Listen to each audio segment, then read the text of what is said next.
Welcome to Energy Stew. This is Peter Roth, your host, and I'd like to ask you, do things ever happen magically in your life? Is your life full of magic? Probably so. I can't imagine a life without magic in it. But we want to know more about it, understand why this magic is there, how it happens, how to take advantage of it. So to do that, we're going to be interviewing the author of a book called Synchronicity, the magic, the mystery, the meaning. And so I'm happy to have a guest on the show, the author, Dr. Ken Harris. Ken, welcome to Energy Stew. Happy to be here, Stu. And how we met was a little serendipitous and synchronistic as well. Right, and you didn't even know who I was. And so that's how things are magical. And we meet people, and all of a sudden it turns out that they have some importance, some value in our lives that we never expected. If you pay attention and connect the dots. Right. And so that's what we're talking about is paying attention to life because of its gifts. And you have a book full of gifts.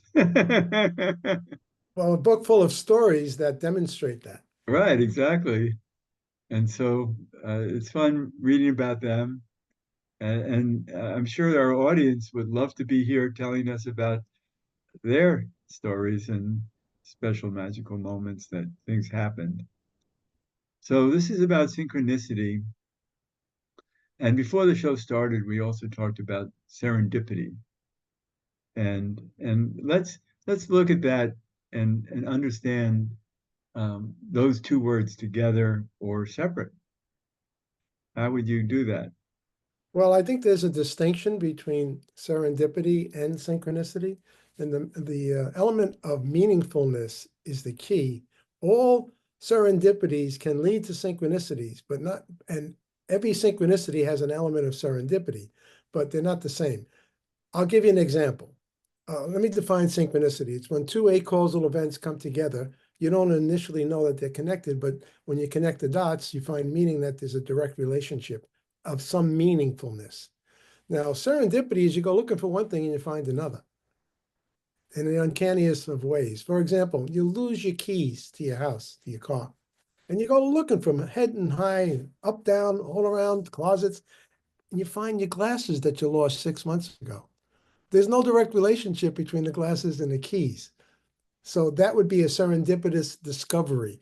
If there's a meaningfulness between the two events, then you definitely have a synchronicity. And only you can define that. Only the person can give meaning or lack of meaning to a synchronicity. People ask me to define them for them. I say I can't, but you can figure it out. So Right. And so I'm just thinking of the morning I met my wife, that it was a morning that I gave up looking for a wife. I had been single and I'd been in relationships. I'd been married before, but I'd been some years out of that and wanting to find a life partner again and frustrated about it. And so that morning, I said to the universe, I said, I'll be all right anyway.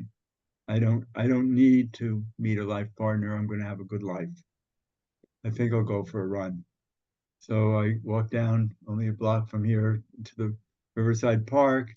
And as I took my first steps, there was a woman who was running in stride with me. All of a sudden, there was this woman running next to me in stride. And I looked over and I started a conversation with her.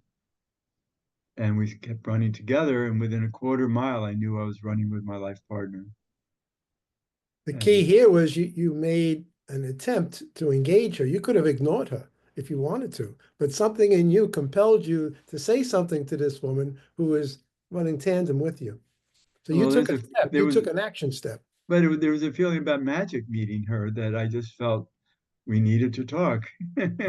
So intuitively, you sensed something about her presence. Right. Yeah. And so happy I did because we're still together 45 years later.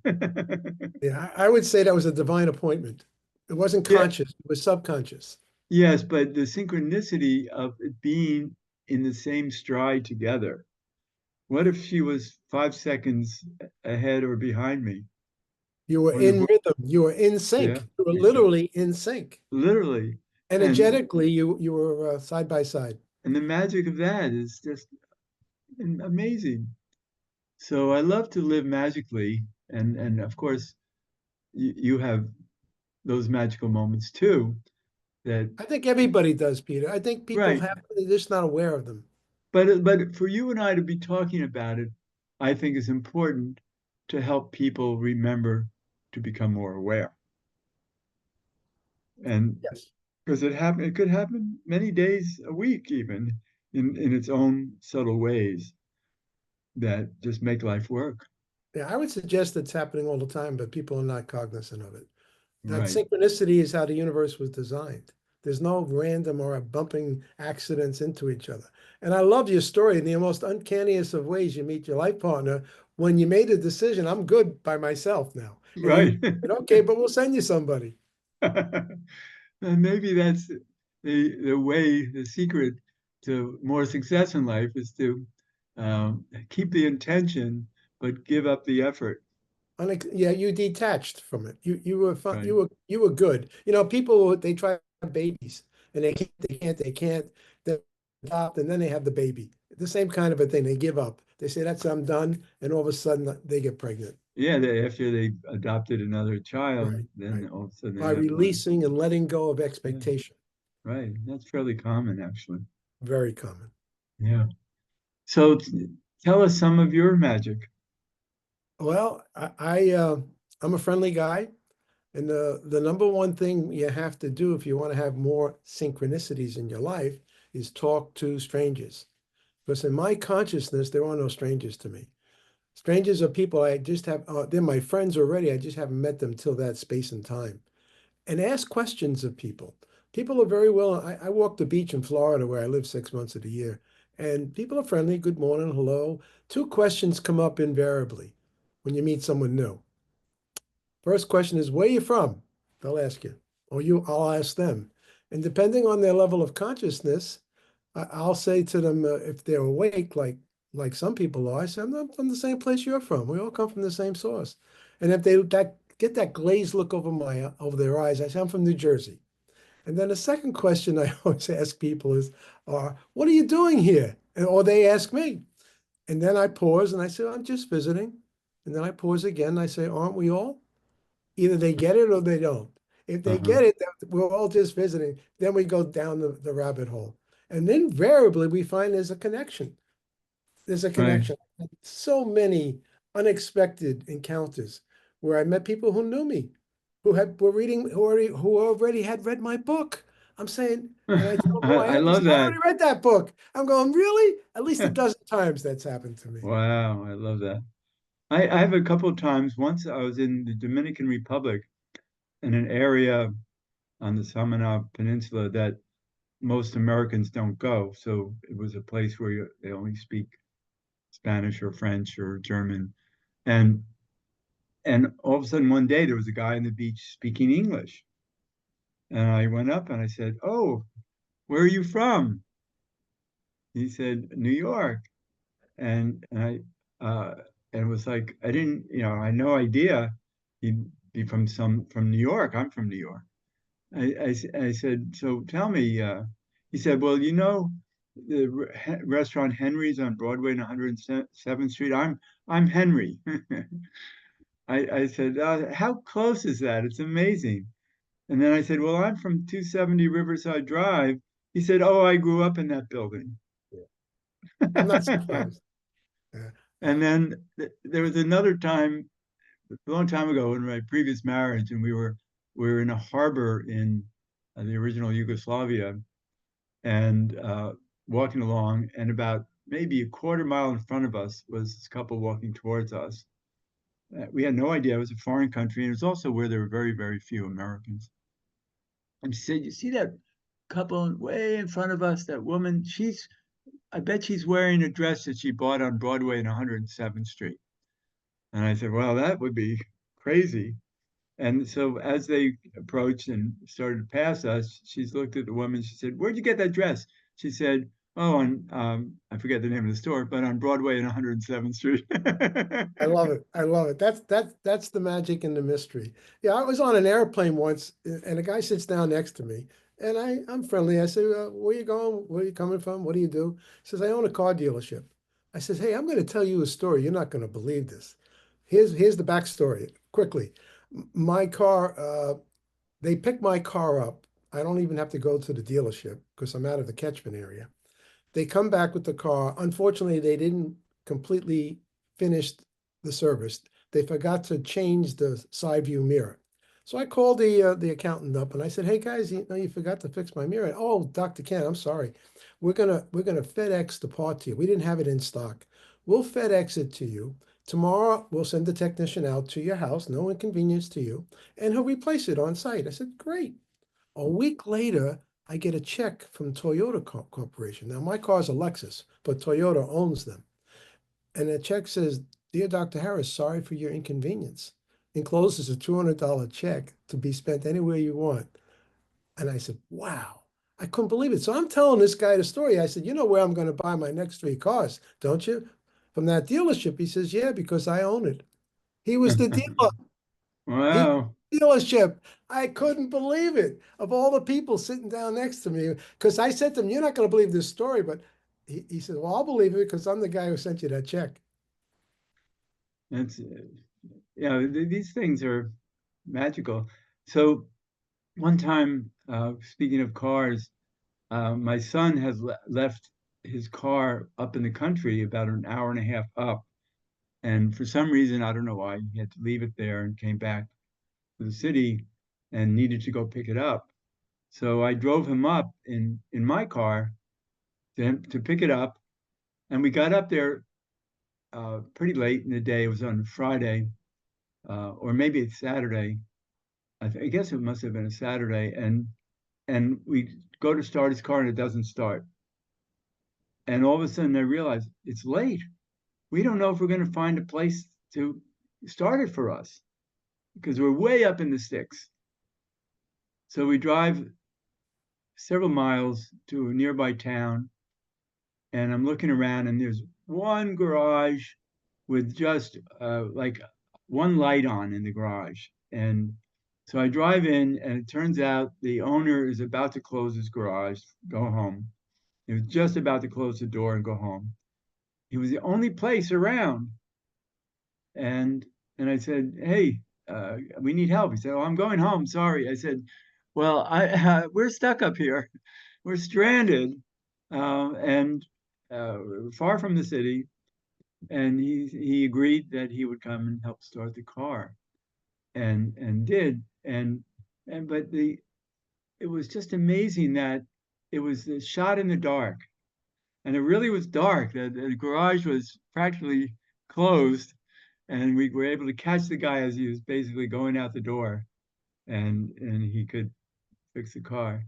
So these are synchronicities that are amazing. It's magical. It's somehow it's a gift. It's like we are in these situations.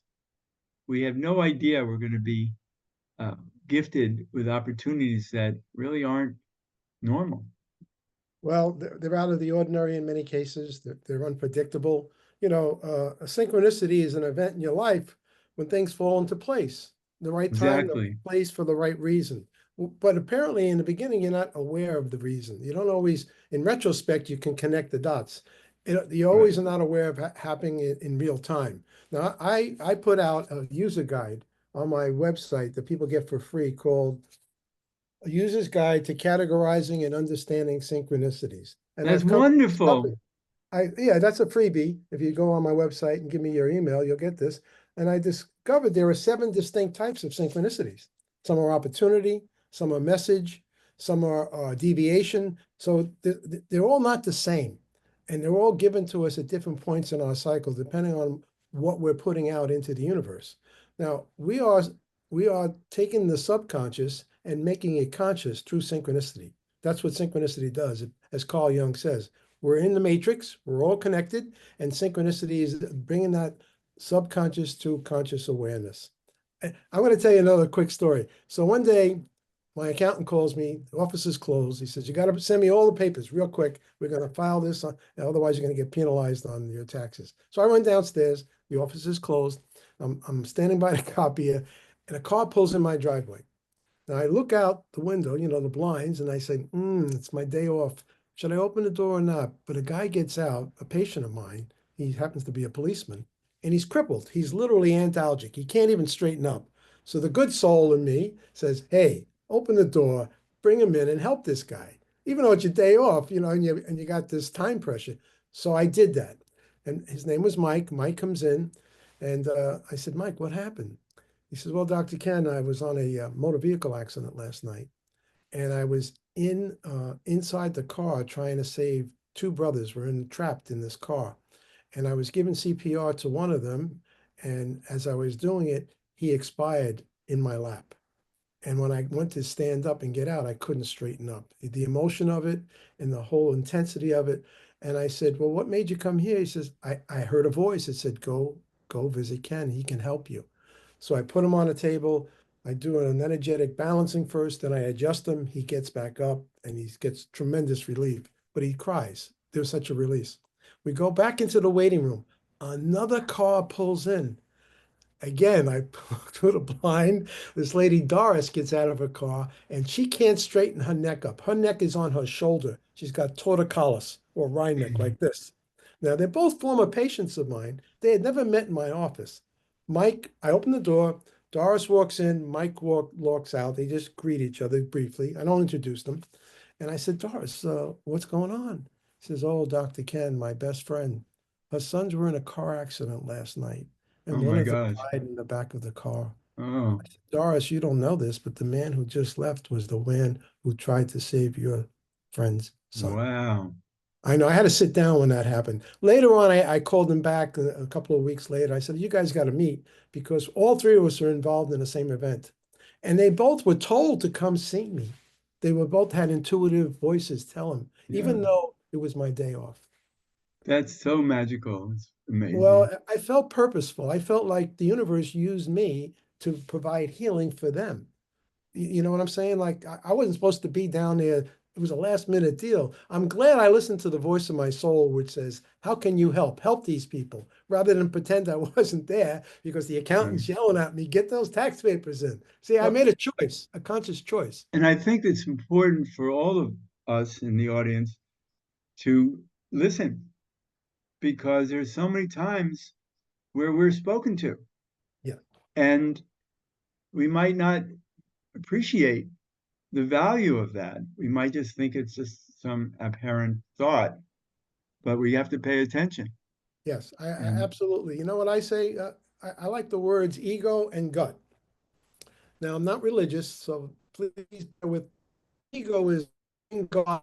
That's what my friend Wayne Dyer would say. Whatever ego God is means what? to Say you. it again. Edging God out, ego, edging Okay. God out, disconnecting you from source when you listen to your ego voice, which the voice of the ego is, what's in it for me? The voice of the soul is, how can I help? Those are the two wolves that live in us. Depending on which one you feed is the one that's going to survive. Now, the other acronym I love is the word gut, GUT. And that's the microbiome. That's where intuition lives, in those hundreds of billions of little organisms that live in our belly, in our intestines. GUT is God uttering truth. Listen to your gut. Oh, I love You that. go wrong. I know you're gonna like it. You won't go wrong. Listen to the intuition here. This Right. will never lie. This will lie all the time. I had one time where I was given instructions and it was a lesson to listen just because it was a lesson about synchronicity. And I had friends visiting town and we were going to go meet down in downtown um, in near Astor Place for and go to a restaurant and have dinner. And I thought I would surprise them because they were staying in, they said, in a midtown hotel. I figured probably near Times Square because they were out of towners. And I'd go down to the Times Square train station and wait at the bottom of the stairs on the platform for them to walk down and surprise them and go, here I am, we're going to take the train together. And I'm standing there, and all of a sudden a voice says, walk up the platform. And I said, no, no, I'm at the bottom of the stairs. I wouldn't see my friends if I walk up the platform. And they said, take instructions. So I said, all right, I don't want to. So I Right. walked about, 30 feet up the station, and I'm on the platform. And I said, what good is this? And the voice said, well, take the next train coming in. And I said, all right, but then that spoils my whole surprise. And so the train comes into the station, and the voice said, just walk in through the door that opens in front of you. I said, all right, I'm not happy about this. So door opens, I walk into the car, and my friends are standing right in front of me. Right, right, right, right. We're So, multidimensional beings. We have more than five senses. You said the voice. No, true, it's true. yeah, This is but a we very all limited are. range. Sight, sounds, taste, touch, and smell are very limited, but we have many, many, many more senses. And intuition is an extraordinary capability. We all Right. possess it. So I think this show is very important for people to stay conscious of subtleties, of impulses that might not make sense, but you just feel the need for it.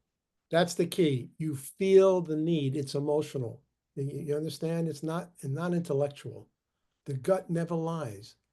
Women are much more attuned than men to their feelings. I always tell women, if you go out with a guy, don't listen to what he says. Ask yourself, how do I feel with this guy? Am I safe with him? He could be giving you a song and a dance and a story here, but ask, do you feel safe? And then trust that, not what he's telling you. I think a lot of men who are successful in business are good at listening to their gut. Yes, some guys are. There was a famous story that Deepak Chopra used to tell, and he said the president of Sony Corporation, the head of the CEO of Sony, would listen to all the pitches. They'd come and they'd tell him we should do this, we should do this, we should do this, and he would listen. And he's very patient. And then he'd tell people, "I'll be back in a half hour," and he'd leave the conference room, go down the hall, he'd go into another room by himself and sit there and start asking himself, "How do I feel?" But his litmus test was he'd get a glass of water, and if he could drink that water and swallow the deal, he did it. If he couldn't get that water past his throat, he didn't do the deal, no matter how much sense it made to him on paper. I never heard of that before. Well, now you're hearing it now. Yeah. Chopra tells that story, so an example of trusting your feeling. He used his body. You see, the body is the mirror of the soul. Really, your body is your subconscious. This is a subconscious expression of your soul self. Well, everything is holistic, so we are an embodiment in every way that uh, is awake. Well, if you don't metabolize your emotional challenges in life, it'll get dumped somewhere in your body. It'll be deposited and it'll come back to bite you in the tushy if you don't pay attention to it. This is what the body does. It's a repository of unprocessed emotion. Well, and we're here to fulfill it. We're here to wake it up and listen to it. Now, Right, on the cover of this book, I have the flower of life symbol, which is 13 right, concentric circles. right. And I'm looking at it. they find this in crop circles. They find this uh, well, it's actually a divine geometric symbol. Right, it's the It flower of shows life. the flower of life is the interconnectedness of all life forms in the Right, universe, not just on Earth, in the right. whole So, cosmos. so it's good So to look at it and be reminded of that. it's a beautiful symbol, and it really brings to focus the fact that we are connected. We're living in the illusion, Peter, of separation.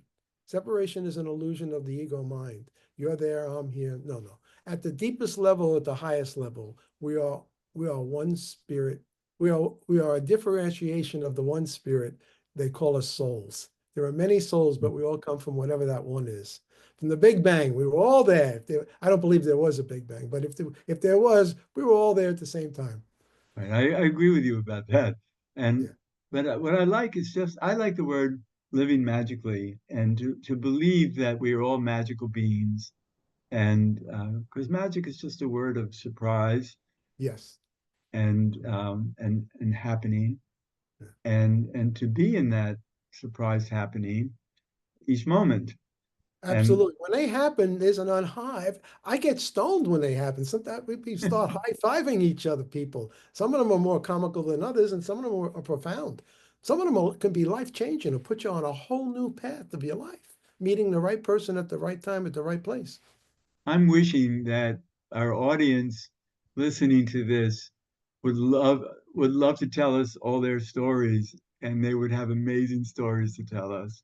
Well, when I sign the books, when I give them out at book signings, I say, may you be reminded of your own. Because it's synchronicity is ubiquitous. Right. Everybody has had them. When I walk on that beach and I tell them a story, they say, hey, Doc, can I tell you mine? And I listen. And some of the most interesting ones I find are how couples meet. Like your story of how you met your wife. You know, you know that they grew up in the same town.